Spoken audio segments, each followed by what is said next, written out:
ذکر جب پھر گیا قیامت کا، بات پہنچی تیری جوانی تک، خلافت کا تذکرہ ہو اور حضرت عمر کا ذکر نہ آئے، ناممکن۔ خلافت کا نظام، جیسے آپ کہتے ہیں کہ گلاب کا پھول پورا کھلا ہوا ہے، للی ان بلوم، خلافت کا نظام پورا کھلا ہوا حضرت عمر کے دور میں نظر آتا ہے۔ اسی وقت کہا تھا حضرت عمر نے رضی اللہ تعالی عنہ کہ اگر دجلہ و فرات کے کنارے کوئی کتا بھی بھوکا مر گیا تو قیامت کے دن عمر ذمہ دار ہوگا۔ اور جانور تک کا معاملہ ہے، مجوسی کو دیکھ لیا تھا بوڑھے کو ایک کہ جو بھیک مانگ رہا تھا، وہاں کے عامل اور گورنر سے ایکسپلینیشن کال کی، یہ بھیک کیوں مانگ رہا ہے؟ جب یہ جوان تھا، کام کر سکتا تھا، تم اس سے جزیہ لے رہے تھے، اب یہ بوڑھا ہو گیا ہے، کما نہیں سکتا، تم نے اسے بھکاری بنا دیا ہے، اس کا وظیفہ مقرر کرو۔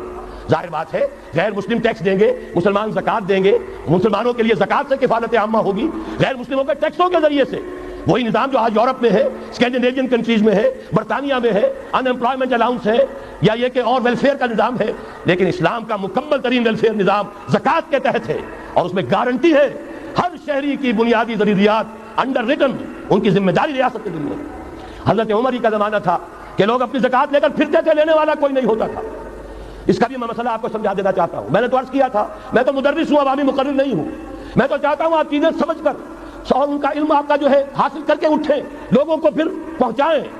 یہ کیسے ہو گیا جبکہ زکات جو ہے وہ تو اسلامی ریاست میں نظام خلافت میں حکومت لیتی ہے؟ پھر کیسے ہو گیا کہ لوگ اپنی زکات لے کر پھر رہے، لینے والا کوئی نہیں؟ اس کو بھی جان لیجئے، جیسے زمین کی دو قسمیں میں نے بیان کی، خراجی اور عشری، ایسے ہی زکات کے قابل جو مال ہے اس کی بھی دو قسمیں ہیں۔ اموال باطنہ، گھروں میں رکھی ہوئی کوئی نقدی ہے، کوئی زیور ہے، کوئی اور ایسی چیزیں ہیں، یہ اموال باطنہ کہلاتی ہیں۔ اس کی زکات جبراً حکومت نہیں لے گی۔ اگر اس کی زکات جبراً حکومت لے تو گھروں کی تلاشیاں لینی پڑیں گی، جا کے تکیے پھاڑ پھاڑ کے دیکھنے پڑیں گے کہ کہیں کچھ رکھا ہوا تو نہیں ہے۔ یہ معاملہ مسلمانوں کی ان کی اپنی نیت پر، ایمان پر، اللہ کے ساتھ ان کے خلوص و اخلاص پر چھوڑ دیا۔ ہاں اموال ظاہرہ، دکان میں 5 لاکھ کا مال پڑا ہے، 2.5% دے دو۔ گودام میں 10 لاکھ کا مال پڑا ہے، 2.5% دے دو۔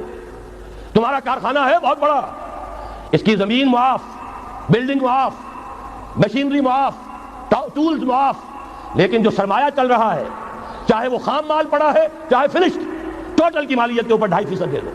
یہ ہے زکات جس کو بدنام کیا ضیاء الحق صاحب نے۔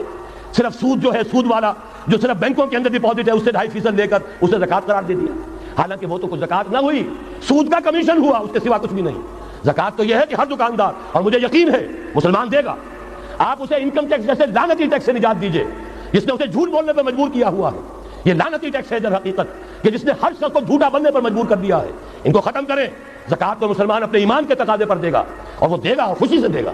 یہ آدھا یہ پورا نظام جو ہے اس کو اختیار کیا جائے زکات کے، تو پوری ویلفیئر اسٹیٹ، دنیا کے بلند ترین معیارات کی ویلفیئر اسٹیٹ قائم ہو جائے، جو حضرت عمر نے کہا تھا کہ کوئی کتا بھی بھوکا اور پیاسا نہ رہے۔